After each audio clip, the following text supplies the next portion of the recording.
was delighted that John had the opportunity to take time out of his schedule and talk to us today about one of those things that sometimes is a bit below the waterline when we consider either the stresses of a broken dam, it's logical to change because we now have video and the dam we bought a few years ago does not, or we're just doing dam for the first time, and someone along the way invariably asks about data migration. Data migration. And sometimes that gets to be one of those proverbial finger-pointing exercises. Other times it brings with it just an extraordinary little unfortunate train wreck of issues because the binaries and the metadata are not well joined together, or even the ontological basis of the data hasn't been thought through in terms of how that can get translated to a dam system. When I first had the chance to meet John, I think you were with Amgen back then, and came to Henry Stewart, LA. Since then, he's been exercising an increasingly wide series of technical insights and skills, both on both the world that measures itself by profit and loss at Amgen and elsewhere, and also the world that looks to see how are we serving the communities that we serve in the mission and the mandate and the provision of care for humans, for the LA Phil, for World Vision, and now for the past, I think it's about 7 years at Showtime? Yes, exactly. That John has been contributing to a wide array of digital enablements throughout his career, and he's going to share some from Showtime. Thanks so much, John. Thank you. Appreciate it. Thank you for that introduction, David. Yes, I have 18 years experience with DAM, and David pretty much went through that. Currently, I am the DAM manager in the post-production and global distribution department at Showtime. Our department name just changed last month, so I'm not quite used to that. A couple of questions. First of all, how many of you have undertaken a migration project? If I raise a hand. Oh, quite a few of you. And how many of you are maybe going to undertake one for the first time? Okay, a couple of you. And when you saw the name John Locke, how many of you were expecting the guy from Lost? What about the philosopher? Yes, the philosopher, of course.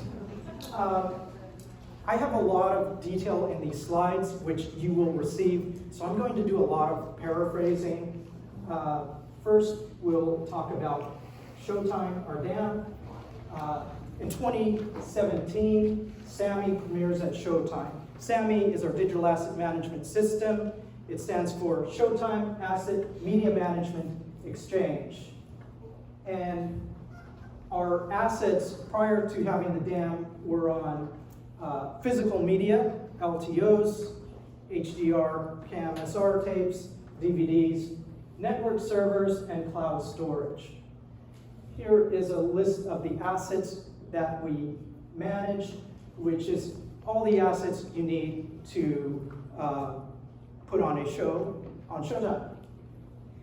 In 2022, a new migration project came along. Our marketing department was retiring their DAM, and they looked at SAMI to see if they wanted to migrate to us.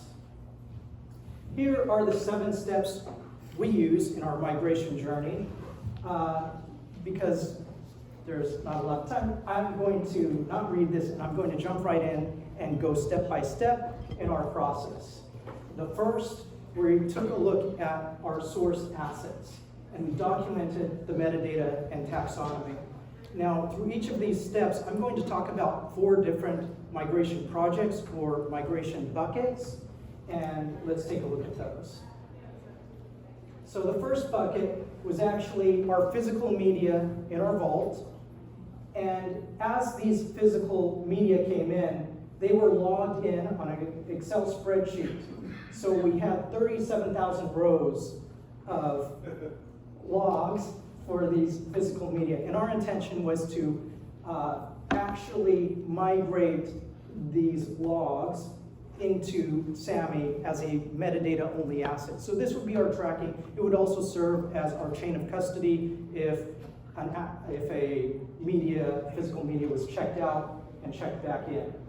The second bucket are 320,000 assets on our network servers. Oh, and both of these, let's take a look at that, the existing metadata. Both have inconsistent file names, inconsistent metadata, inconsistent folder names. Next, cloud storage. We had 90 terabytes of assets in the cloud. At that time in 2017, 10 terabytes were added each month. That's probably 30 plus more a month now because of 4K video and the amount of content we have. Here is a list of our assets. The existing metadata, inconsistent file names. We did have consistent folder names. And this is a snapshot of the assets we wanted to migrate in November 2017. The next bucket is from that retired DAM, 675,000 assets from marketing. And the existing metadata was consistent file names and consistent metadata. Yay. Okay. It's important to note we did have this tool, an original content management system, OCMS. It's our version of a homegrown PIM database. It has all of our program title information, and it provides 80% of our descriptive metadata. So the metadata we have there is, let's see, the first is an OCMS ID, which is our index key, but what I like to call the magic key, because tagging an asset with this magic key, it will unlock 80% of the descriptive metadata of the world, or Showtime. What was the metadata in the OCMS? Program title, season, episode, synopsis, ratings, original air date, and we even had localized metadata. It's hard to see on the screen, but on the bottom, those are the titles of this particular episode in different languages. We have Albanian, Croatian, Portuguese, about 20 different languages if you scroll down. Next, we'll take a look at the metadata into the DAM that we have, the model. So this was our very first DAM, and we had the opportunity to build the model from the ground up. I started in May 2017. Work on this already had been started. I was given a really nice office on the 16th floor with a window and a really nice view. I didn't get to sit in that office for 3 or 4 months because we were working on this in a conference room with big printout sheets, similar to what Yona and Joe mentioned in their experience in the previous presentation. Okay. Our OCMS database was integrated into the DAM. Again, once you have that magic key, that will transfer 80% of the program metadata into the DAM. Next, we have asset categorization. So this adds more detailed and descriptive metadata and context to the assets. Right here, we have a key art for one of our programs, Fellow Travelers. Below, we have a cascade metadata field to provide more context. It's a marketing asset, it's key art, it's layered, it's a poster image only as opposed to a key art toolkit, and it's for pay TV because we also have free TV. And next we have technical metadata groups, video, so frame rate, color chroma, and some of this metadata is inherited naturally from that's embedded in the file itself. Audio, we do put in the audio mix, which is extensive metadata. At the bottom, rounding out the metadata groups, we have asset restrictions, basically DRM, and then asset curation, status of the assets. So this is the metadata and taxonomy of what we created for SAMI. Next, cleanse the metadata. So I make it consistent. I'll spend some time on this because this is probably the most important step in the migration process, and it's the most time consuming. So the first thing you want to do is answer these questions. I have the benefit of experience. At first, we didn't know these questions, that we should have asked these in the beginning. What standard file naming convention will be used? What consistent terminology will be used? Yona and Joe mentioned some great examples. I'm going to skip down to the bullets. Promos. We use promos. Marketing uses trailers, teasers, preview. Should the name be first name, last name, first name? Titling. My boss Courtney would call this a kerfuffle because in the OCMS, they listed our program affair, comma, the. We like to have the legal name and capitalization as the affair. Luckily, IT accommodated us by writing a script, so when that metadata was pushed to SAMI, it automatically formatted it in the way we wanted. So that was really great. How should the title cases be? I mentioned we like it to be exactly as it is legal.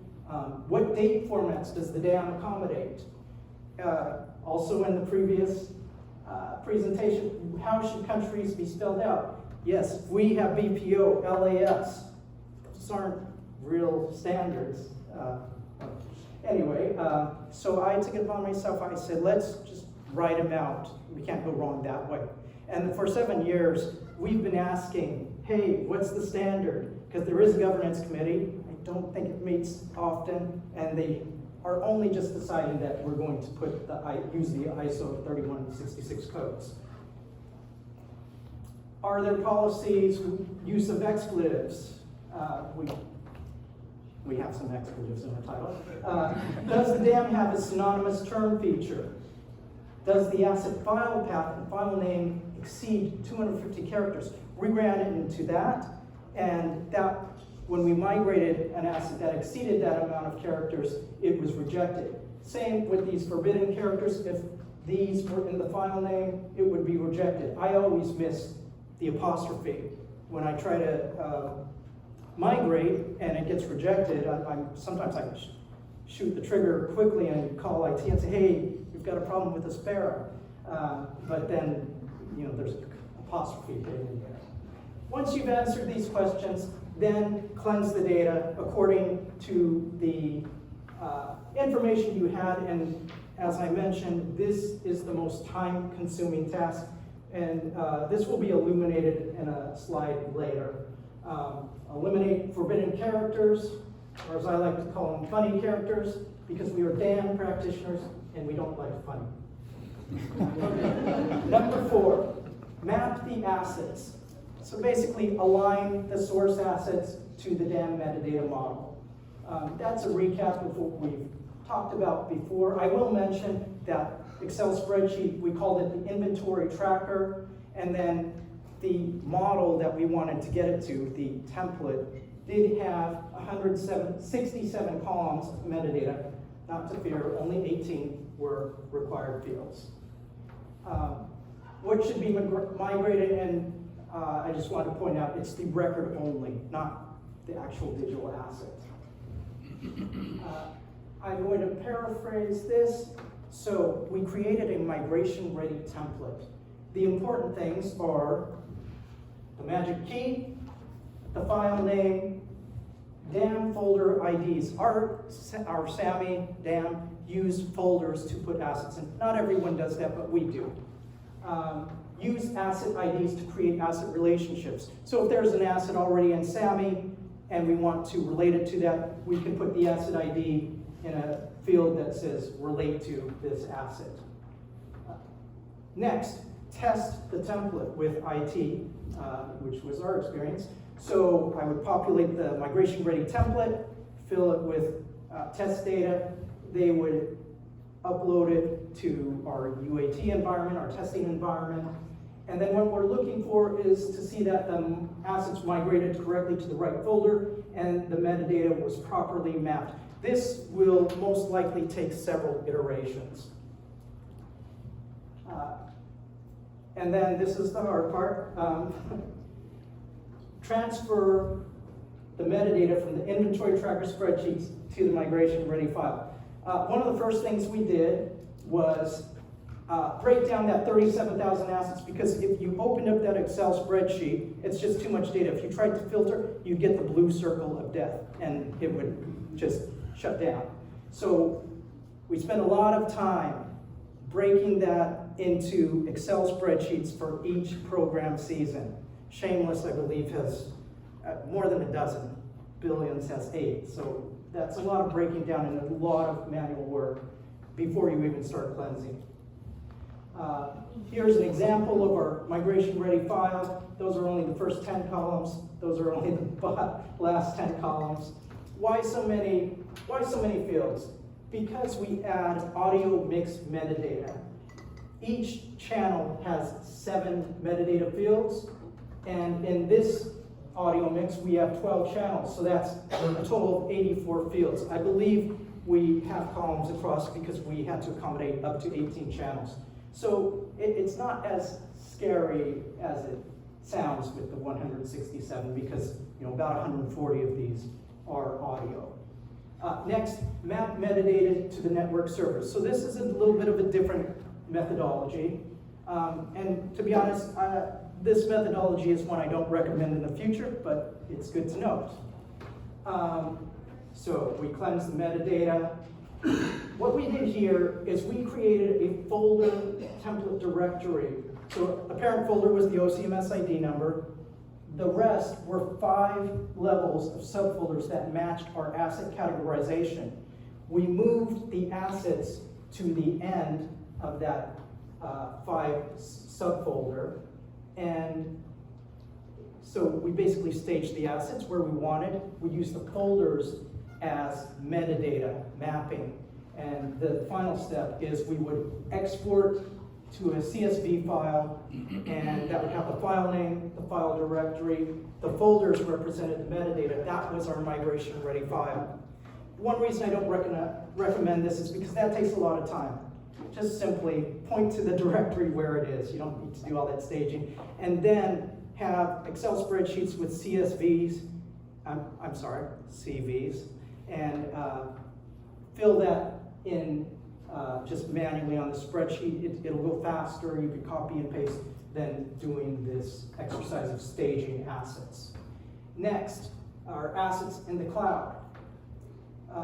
I'll draw your attention to the workflow. So we have the assets in the cloud, PG, I'm guessing SAMI team, incrementally, term mentioned in the previous 2 presentations, we incrementally downloaded the assets to a network server. So then from here, the migration methodology becomes similar to what was in the previous slide. We cleanse the data and we create migration-ready files, which are basically Excel spreadsheets which act as a script for IT to use to migrate the assets. I'd like to say why incrementally, because that 100 terabytes of assets in the cloud was there, growing every day, but our network server had a maximum capacity of 65 terabytes, and it was always nearing capacity, so we could only do a little bit at a time and migrate up. So next, the retired DAM. Okay. The marketing team was looking for a DAM. We demoed SAMI to them. They liked it. They said it met 90% of their needs. They just, their terminology was different, so our asset categorization didn't work for them. I'm going to paraphrase this because it's a lot of information. At the top we have SAMI. What we decided to do is create a portal for them called Scarlet, and they use their own asset categorization. So what IT did for us is in the original DAM, they exported the file names and metadata, which was pretty clean. There were just a ton of typos. Next, oh, by the way, that served as our migration-ready file. Next, they took those assets, transferred it to a AWS Snow Globe, a petabyte storage container, and then put it on a network server or the cloud. And then from there, IT just needed to give me the file names and file location so I could put the file location on the migration-ready template.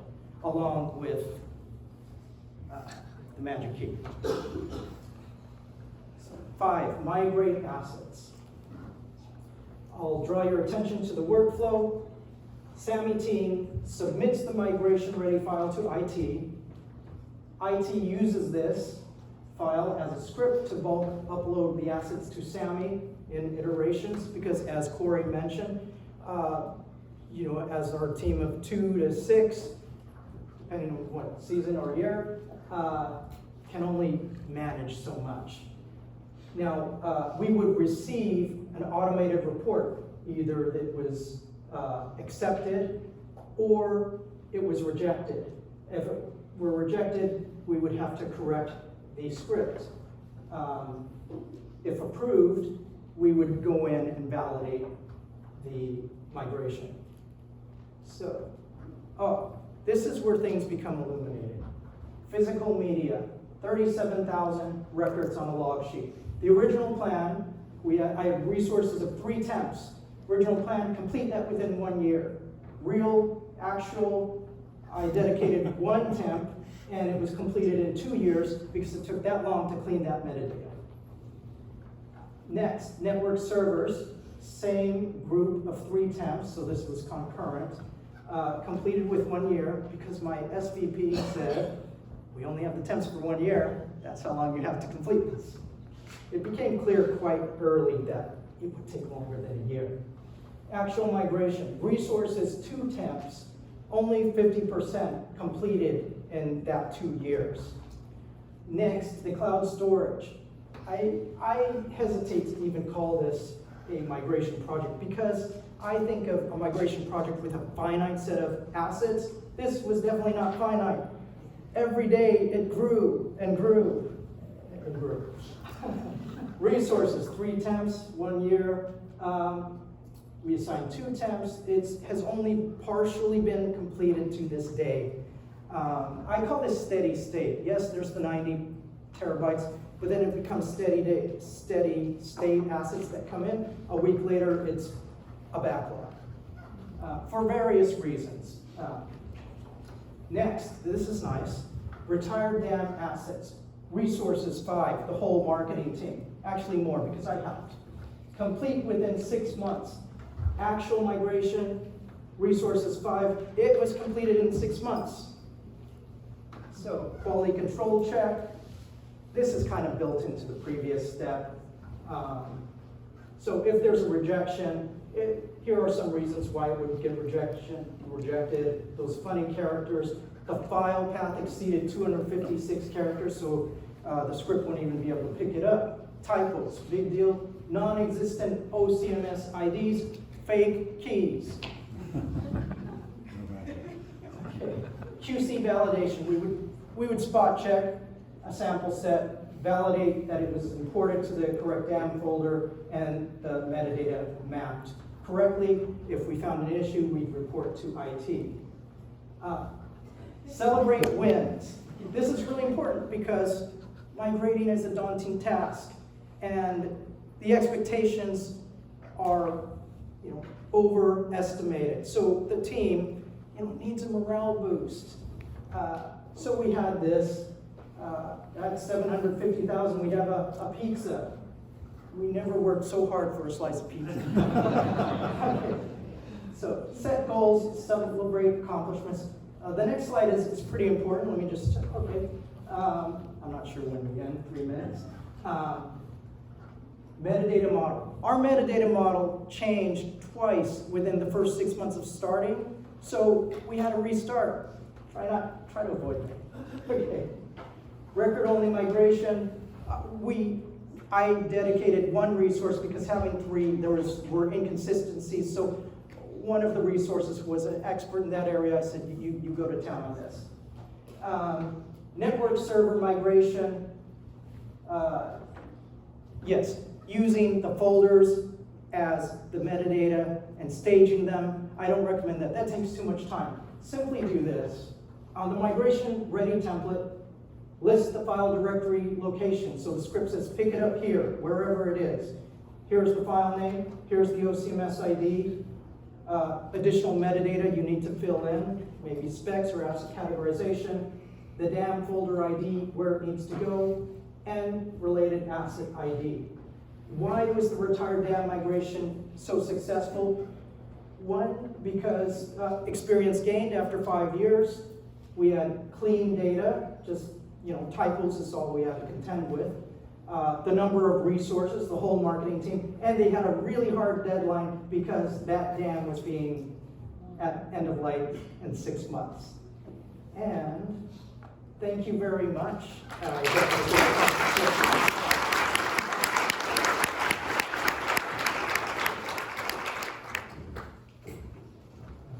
Let's take a couple of questions while I got that. A couple of questions while I have the benefit of having John here. Well, that didn't take that much time. Yeah. Did you do all that time? Okay, so Wayne, and if you could please introduce yourself. There's the microphone. When you're Feld Entertainment, one of the questions that I had was, what kind of pushback or trouble did you run into getting people on board with the new Amber School? And what kind of tactics or strategies did you use to kind of make it easier to register? Sure, and that's not quite with migration. They're open to it, but I do have to this day some of the team likes the old way of uploading to Aspera because they feel comfortable with that. And to be honest, our first 3 to 4 years, it was really hard to get videos in. In reality, only 1 out of 4 was successful because the files were so large, and basically our stack, there were a lot of hops.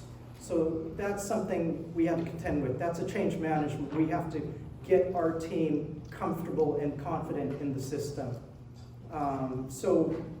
In actuality, it's still the old model, and we have to download to the network server and up to SAMI. I have onboarded 10 vendors to upload directly into SAMI, but I'd like everything to go directly into SAMI. Thank you. Okay. I got a follow-up. Yes. All right. You said 1 out of 4. You said 1 out of 4 videos failed due to size. What did you have to do to correct that? Sure, IT worked on that. Because the hops were from a network server, maybe even on the East Coast, it literally went to a building, our headquarters, 2 miles away, and it got stuck there. That was a hop that really slowed things down, and then back up to the cloud. So it was a combination of just the hops. Beyond that, it's beyond my knowledge. IT, those minds figured out, but it took them years. We're only feeling good about it like the last couple of years. I don't even know if that. Okay. A couple months. Yeah. I appreciate it. Thank you. Thank you. Thanks. Other questions for John? We do have an Excel spreadsheet contest. John won. We also have lunch, which we'll go to after saying thank you to John. Thank you.